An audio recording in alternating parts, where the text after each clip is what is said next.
Praise the lord. సంఘం అంతటికీ వందనాలు, దైవ సేవకులకు ప్రత్యేకమైన వందనాలు.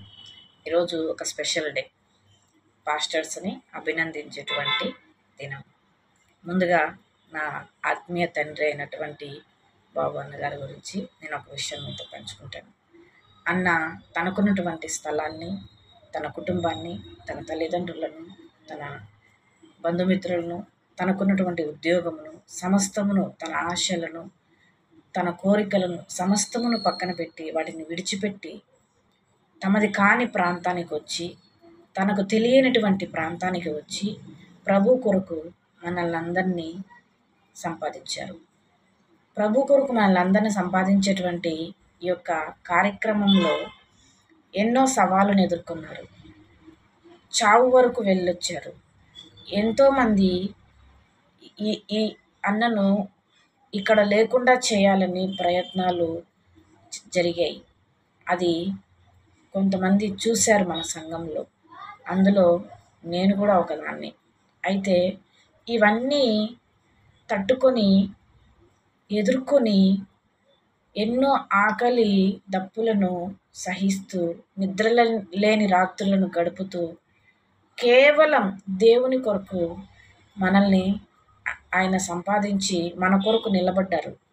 మన కొరకు తమది కాని ప్రాంతానికి వచ్చి మన కొరకు ఒక మనిషి నిలబడినప్పుడు ఆ మనిషి కోసం మనమందరం కూడా నిలబడాల్సినటువంటి బాధ్యత మనందరి మీద ఉంది. కానీ ఈ ప్రస్తుత పరిస్థితిని బట్టి నాకు కొన్ని విషయాల్లో బాధ కలుగుతుంది.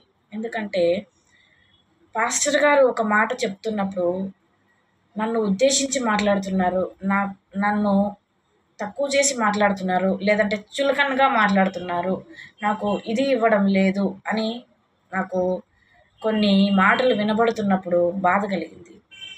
తమకున్నటువంటి సమస్తాన్ని విడిచిపెట్టి, తన ఆశలన్నిటిని వదులుకొని తమది కాని ప్రాంతానికి వచ్చి నీ కోసం ఎన్ని పడాలనే అవసరం ఆయనకి ఏంటి చెప్పు? ఒక్కటే మాట నేను చెప్తాను. లోపాలు లేని మనిషి, లోటు లేని జీవితం ఎప్పటికీ ఉండవు. ప్రతి మనిషి జీవితంలో ఏదో ఒక లోటు ఉంటుంది. కుదిరితే వాటిని పూడ్చుకోవాలి, లేదంటే ఓర్చుకోవాలి. అంతేగాని ఆ మనిషి గురించి చెడుగా ప్రచారం చేయడం, లేదంటే వదిలి వెళ్ళిపోవడం, రాకుండా మానేయడం, సంఘాన్ని విడిచి వెళ్ళిపోవడం, ఇలాంటివి ఎప్పటికీ చేయకూడదని మిమ్మల్ని నేను వేడుకుంటున్నాను. ఎందుకంటే వారు ఎంతో ప్రసవ వేదనతో మనల్ని కన్నారు. మరి వారికి కడుపు కోత మిగిల్చి వెళ్ళిపోవడం సరైన పని కాదు కదా. అందుకే చెప్తున్నా, నా తండ్రికి ఈరోజు నేను మాట ఇస్తున్నా. ఈ మాట చెప్పాల్సిన రోజు వస్తుందని నేను ఎప్పుడు అనుకోలేదు, కానీ ఈరోజు వచ్చింది కనుక నేను చెప్తున్నా. నా మాటగా నా ఆత్మీయ తండ్రికి నేను చెప్తున్నది ఏంటంటే, నా జీవితంలో నేను ఎంత ఎత్తుకు ఎదిగినా, ఎక్కడికి వెళ్ళినా, నేను ఎక్కి వచ్చిన మెట్లను, నన్ను నడిపించిన మనుషులను నేను ఎప్పటికీ మర్చిపోను. నా విషయంలో మీరు ధైర్యంగా ఉండొచ్చు. గుండెల మీద చెయ్యి వేసుకొని పడుకోవచ్చు. ఎందుకంటే నా మనసులో నా చివరి దినాల వరకు నేను ఎప్పటికీ మీతోనే ఉంటాను. నన్ను కొట్టే అధికారం మీకుంది, నన్ను గద్దించే అధికారం మీకుంది, నన్ను సరిచేసే అధికారము మీకుంది. మీరు నన్ను కన్నారు, నేను మీకు లోబడతాను. ఇంతకు మించి ఇంకా నాకు మాటలు లేవు. ఎందుకంటే మీ కొరకు నేను ఎప్పటికీ ఉంటాను, నిలబడతాను. ఈ మాట అయితే నేను ఇవ్వగలను. మీరు ధైర్యంగా ఉండొచ్చు నా విషయంలో. హ్యాపీ పాస్టర్స్ డే అన్నయ్య. ఎప్పటికీ నేను మిమ్మల్ని విడిచి వెళ్ళిపోను. ఎలాంటి కష్టం వచ్చినా, ఎక్కడున్నా, ఏది జరిగినా నేను మిమ్మల్ని విడిచి వెళ్ళడం అంటూ జరగదు.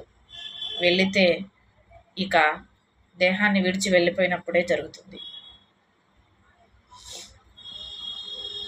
అందరికీ వందనాలు. మీరు ఇంకా బలంగా దేవుని సేవలో వాడబడుతూ ఇంకా అభివృద్ధి చెందాలని దేవుని కోరుకుంటూ, అన్ని విషయములలో ఆరోగ్యములను దేవుడు మీకు అనుగ్రహించాలని ప్రార్థన చేస్తూ సెలవు తీసుకుంటున్నాను. Praise lord.